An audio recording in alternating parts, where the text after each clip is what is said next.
பொதுமக்கள் அவரது மறைவுக்கு அளித்த இரங்கல் செய்தியை தற்பொழுது பார்க்கலாம். ஊரை விட்டு எவ்வளவோ பேர் வருவாங்க கிளம்பி. ஆனா அவங்க எல்லாருக்கும் அந்த சாப்பாடு போனா சாலி கிராமத்துல கிடைக்கும். நான் என்ன சாப்பிடணும் அதை மக்கள் சாப்பிடணும் அப்படின்னு நினைக்கிற ஒரு நல்ல மனுஷங்க. நம்ம எல்லாம் ஒருத்தருக்கு ஒரு ரொட்டி வாங்கி கொடுத்தா ஐயோ பெருசா நினைப்போம். கோடிக்கணக்கான பேர் சோறு போட்ட ஆளுங்க. அதெல்லாம் உண்மையில நான் அழமாட்டேங்க. எனக்கு சென்டிமெண்டே பிடிக்காது. நான் காலையில ஆட்டோ ஓட்டலாம்னு நினைச்சேன். இப்படி ஒரு விஷயம் நடந்துச்சு, மனசு உறுத்துது. ஏன்னா சென்னை சிட்டில ஆட்டோ ஓட்டுறோம். இவ்வளவு தூரத்தை நம்ம வந்துட்டு இவரை பார்க்காம போனா நம்ம தொழிலுக்கும் மரியாதை இல்ல, வாழ்ந்த மண்ணுக்கும் மரியாதை இல்ல. நல்ல மனிதருங்க. இன்னைக்கு அவரை பாக்குறப்ப என்னன்னா இவரும் அப்படி ஆயிட்டாரு.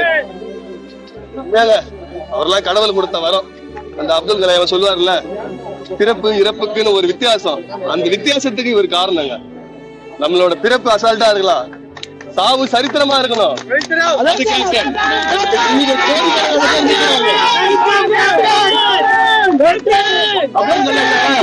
அப்துல் கலாம் சொல்லும் போது நான் இப்ப 42 வயசு. நான் அவரை பார்த்து அவருக்கு எல்லாம் கேட்கல. ஆனா அவர் சொன்ன அந்த வார்த்தைக்கு அடையாளம் இவருக்கு பொருந்தும்.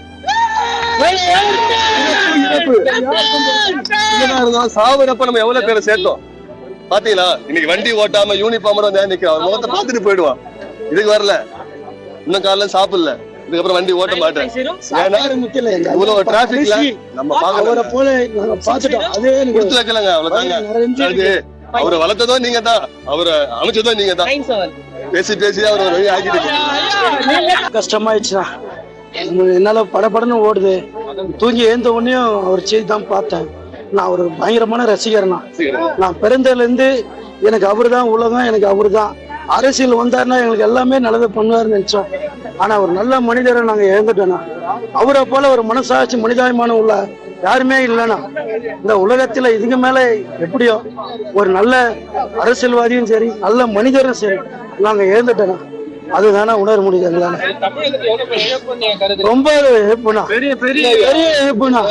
நாங்க நம்பி இருந்தோம். அவரு தான் எங்களுக்கு வருங்கால முதல்வர், வழிகாட்டி எங்களுக்கு அவரு தான். எல்லாமே எங்களுக்கு அவர் தான் நாங்க நம்பணும். நாங்க ஆட்டோ ஓட்டுறோம், எங்களுக்கு எல்லாமே எங்களுக்கு அவரு தான் ஒரு தமிழ் என்ற ஒரு உரிமை. எல்லாமே அவர் டைலாகும் சரி, உண்மையான பேச்ச செத்தா 6 அடி 6க்கு 3 அந்த இதுவெல்லாம் உண்மை. ஆனா அது அவருக்கு தானே பொருந்தும், வேற யாருக்கும் பொருந்தாதுங்க. அவரை போல யாரும் ஒரு நடிகர் இல்லை. நாம எந்த சிஎம் உன் வீட்டுல வந்து நாங்க மாட்டில் வந்து ஒரு கிளாஸ் கஞ்சி வாங்கி குடிப்போம். அது வரைக்கும் யாருன்னா சொல்லியிருக்காங்க. அவரு சொல்லியிருக்காரு, அவரு சொல்லியிருக்காரு, அவரு சொல்லியிருக்காரு. அவர் தெய்வம், மனிதாபிமானம். அவர் கடவுளுங்க, தெய்வம். தேதிமுக தலைவர் விஜயகாந்த் இறந்துட்டாப்ல. அவர் வந்துட்டு மதுரையில பிறந்து வந்துட்டு காலேஜ் வந்து படிச்சதெல்லாம் வந்துட்டு காரைக்குடி.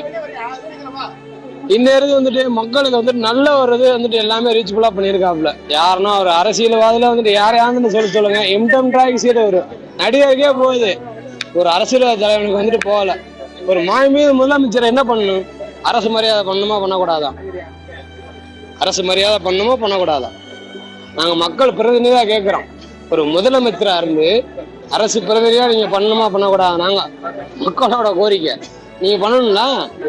அப்போ உங்க அப்பாவுக்கு மட்டும் செலவு வைக்கிறீங்கல்ல, கலைஞர் நினைவிடம், எம்ஜிஆர் நினைவிடம், ஜெயலலிதா நினைவிடம், அண்ணா அறிவாலயம், அந்த மாதிரி சொல்லும் போது அதே மாதிரி தேதிமுக தலைவர் வந்து இருக்காருன்னா புரட்சிக்கிழமை விஜயகாந்த் அப்படின்னு சொல்லி பீச்ல வந்துட்டு ஒரு வைங்க.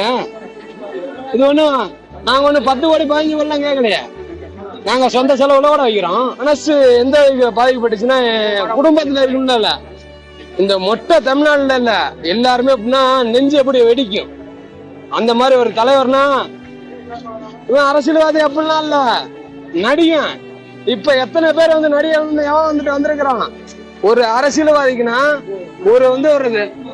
ஒரு சினிமா ஃபீல்ட்ல வந்து இருந்து வந்துட்டு ஒரு இத்தனை பேரை வந்துட்டு இதுதான் சினிமா கலைஞர்ல வந்துட்டு காட்டுல இருந்து புரட்சிக்கு வந்து விஜயகாந்த்